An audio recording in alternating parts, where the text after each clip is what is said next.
பெருமக்களுக்கும் மற்றும் தோழிகளுக்கும் இனிய காலை வணக்கம்.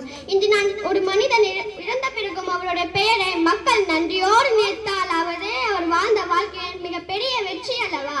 இன்று நான் பேச போகும் தலைவர் அப்படிப்பட்ட ஒரு மாமனிதன். அவரிடம் பெரிய செல்வம் இல்லை, ஆடம்பர வாழ்க்கை இல்லை, ஆனால் அவரிடம் இருந்தது மக்களுக்கான அளவற்ற அன்புதான். அவர் யார் என்று உங்களுக்கு தெரியுமா?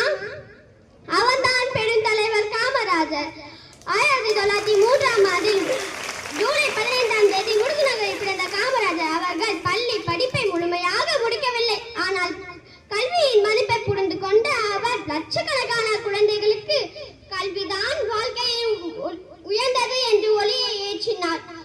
தமிழ்நாட்டின் முதலமைச்சர் இருந்த காலத்தில் கிராம ஓரத்தில் பள்ளிகளை உருவாக்கப்பட்டன. ஏழை குழந்தைகளும் பள்ளிக்கு வர வேண்டும் என்று உணர்ந்த நோக்கத்தில் அவர் மதிய உணவு திட்டத்தை கொண்டு வந்தார்.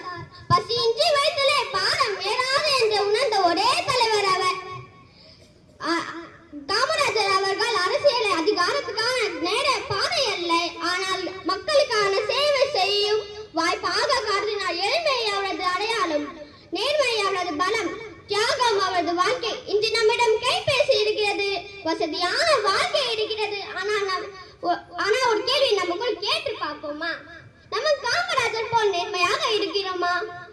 பிறருக்கு உதவி செய்கிறோமா? கிடைச்ச வாழ்க்கையை கற்றுக்கொள்கிறோமா?